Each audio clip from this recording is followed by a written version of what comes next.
સમજણ વિનાનું જીવવું જીવે વરસ હજાર, સમજીને જીવે બે ઘડી તો પછી જીવાય બેડો પાર.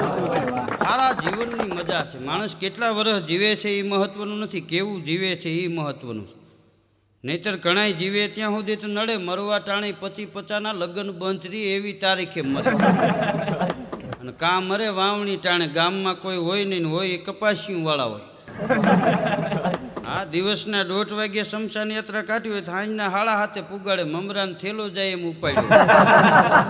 હા, એક દી એક શમશાન યાત્રા નીકળી હતી, કાંતિયા ધીમે ધીમે હાલતા હતા. શ્રી રામ એમ કરીને ઊભા રહી જાય.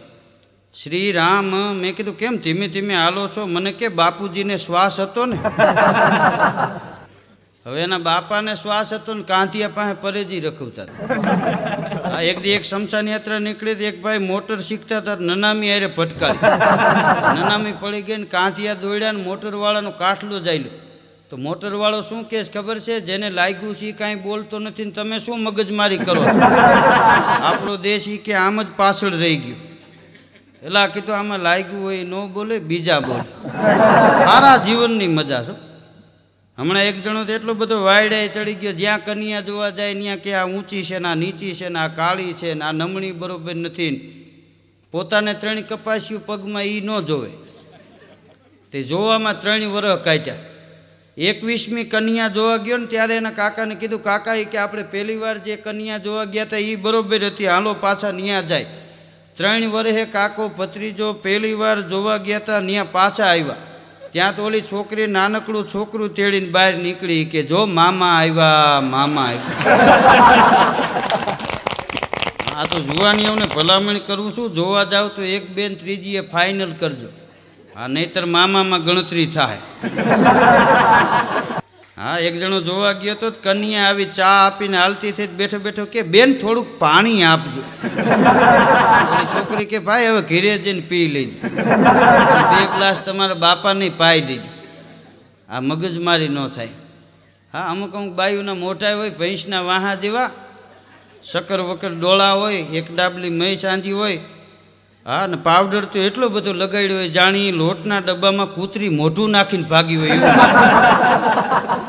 પાછા વાતું કરતા હોય, હું તો પાણી ભરીને આવું, તમારા ભાઈ મારા હામું ને હામું જોયા કરે.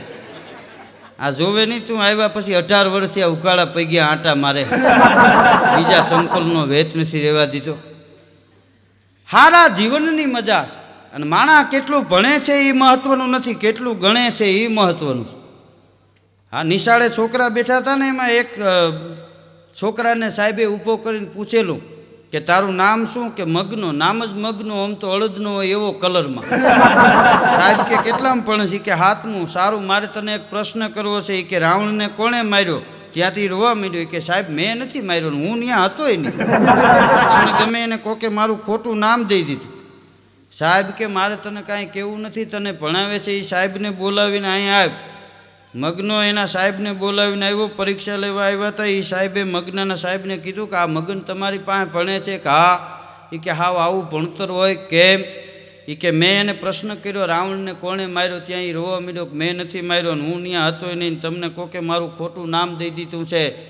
મગનાના સાહેબ શું કહે ખબર? એ કે સાચી વાત છે, એ છોકરો કોઈ દી કજિયામાં ન હોય.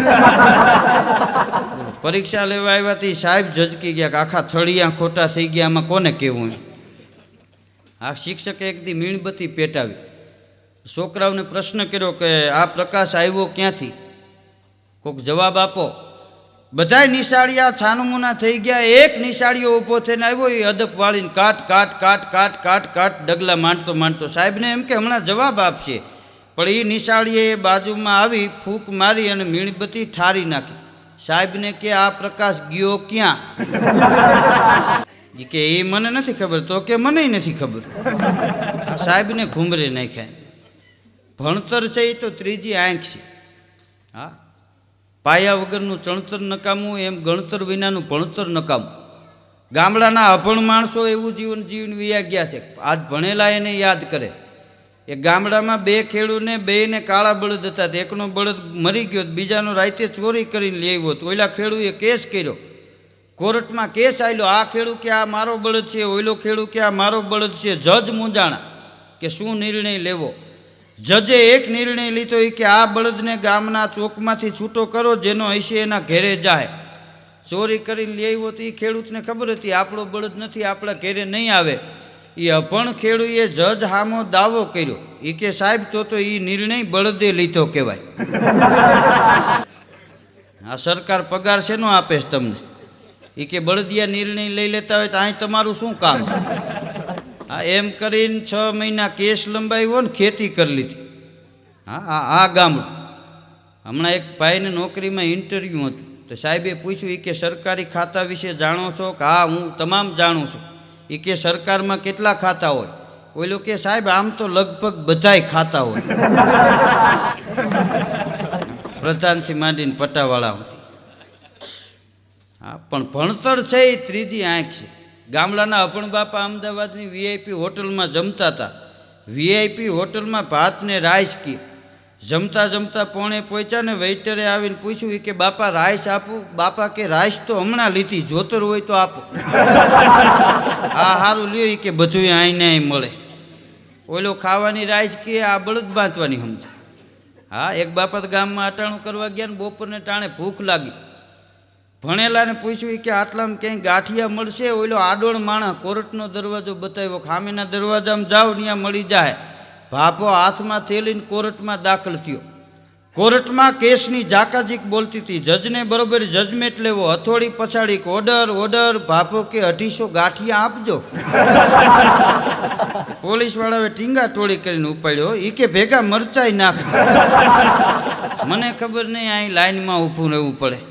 એને એમ કે આ લાઈનમાં ઊભા એ બધા ગાંઠિયા લેવા આવ્યા. હા, ગામડાના અભણ બાપા શહેરમાં જ્યાં અટાણું કરવા જાય ને ખરીદી કરવા, તો બપોરે ઉનાળાનો તડકો હોય ને કાંઈ ન લેવું હોય તો એસીવાળી દુકાનમાં ગરી જાય. એટલે કાપડનો વેપારી હોય એને ચા પાણી પાય, પછી પૂછે કાપડ લેવું છે કે હા બતાવો. તે આખી દુકાન વિખાવે. એકાદો તાકો પાસ કરે કે આનો ભાવ શું? કે 80 રૂપિયાનું મીટર. એ કે આના 80 હોય, 40માં દેવું છે. વેપારી કે બાપા એ ન પવાય. તો શેઠ તમારો માલ છે, લ્યો હા હાલ્યો. એમ કરીને 1.5 કલાક ટાટીક કરીને વ્યા જાય. એક રેડિયાવાળો જોવે કે આ બાપા ગમે ત્યારે ગમે એને ગાળિયા પહેરાવી જાય. આપણી દુકાને આવે ત્યારે વાત. એમાં એક દિવસના 1:30 વાગેલા ને ધોમ તરજાળ તડકો તપી ગયેલો, મુઠ્ઠી ભરીને જાહેર નાખું, ધરતીમાંથી ધાણી ફૂટી જાય. આવા ધોમ તડકાના એ બાપા રેડિયાવાળાની દુકાનમાં ગયા. એ રેડિયાનો વેપારી હતો, એ રાહ જોઈ રહ્યો હતો. આવો આવો બાપા. કે હા ચા પાણી પીવો? કે હા થોડી થોડી ચા પીવું. પીએ ઉપે ગળે ને કે થોડી થોડી. એમ ચા પાયો. પછી કે રેડિયો લેવો છે? કે હા બતાવો. તો રેડિયા બતાવ્યા. એમાં એક રેડિયો પાસ કર્યો કે આનો ભાવ શું? એ કે 500 રૂપિયા. એ કે આના કોઈ દી 500 હોય, 200માં દેવો છે. વેપારી કે ઉપાડો. અને ભાભો મૂંઝાણો, હવે શું કરવું? પણ આ તો કાઠિયાવાડી પાછો પડે કે ઉપાડો. એટલે એ કે આપ્યો 200માં લઈ જાઓ. એ કે 200માં આપ્યો એ બરોબર, પણ સ્ટેશન બધાય પકડાય છે. એ કે બધાય સ્ટેશન પકડાય છે. એ કે તો પોલીસ સ્ટેશન પકડો. કે એ ન આવે તો રેલવે સ્ટેશન પકડો. કે એ ન આવે. એ કે આ 2 સ્ટેશન તો મારે ખાસ જોઈએ, નહીં તો રેડિયાને શું ગુડવો છે મારે. એમ કરીને હાથું છટકાવી નાખ્યું. હા, અને દુકાનમાંથી બહાર નીકળી ગયા. એમાં છત્રીની જે દુકાન હતી, વેપારી બહાર ગામ ગયેલો, 1:30 વાગે આવીને દુકાન ઉકાળે હતી, હજી બોણી નહોતી થઈ. ત્યાં બાપો ત્યાં જઈને ઉભો રહ્યો, કૂતરું કોઈશ ગળી ગયું હોય એમ. આવો બાપા. કે હા ઠંડુ પીવો? કે હા થોડું થોડું ઠંડુ પીવું. ઓલાએ ઠંડુ મગાવ્યું, ઠંડુ પાયું. પછી કે છત્રી લેવી છે? કે હા શેઠ બતાવો. તો છત્રી 2-3 બતાવી. એમાં એક છત્રી પાસ કરી. કે આની કિંમત શું? કે 100 રૂપિયા. એ કે આના કોઈ દી 100 હોય, 30માં દેવી છે. વેપારીની સોટલી ખીતો થઈ ગઈ. એ કે મફત લઈ જાઓ. એ કે તો 2 આપજી, તારે બાની થઈ જાય ને. અને વેપારીનો મગજ ગયો ને હાથમાં છત્રી લઈને વાહે દોડ્યો. તારી જાતનો ભાભો મોર. ભાભોને વાહે વેપારી બટાજટી બોલી જાય બજારે. ભાભો રિક્ષાની સાઈડું કાપે જાય. એવરેજ કેટલાનું હોય એ તો ભગવાન જાણે. પણ દોડતા દોડતા બસ સ્ટેન્ડ પાસે પૂગ્યા ને ત્યાં એના ગામની બસ ડેપોમાંથી નીકળી. ભાભો ચાલુ બસે બસમાં ચડી ગયો. બારીએથી ઓલા વેપારીને કે શેઠ સારું થયું પાછળ દોડ્યા, નહીતર બસ ચૂકાઈ જાત. તમારો ખૂબ ખૂબ આભાર. આને કાંઈ મોંઘવારી ન નડે.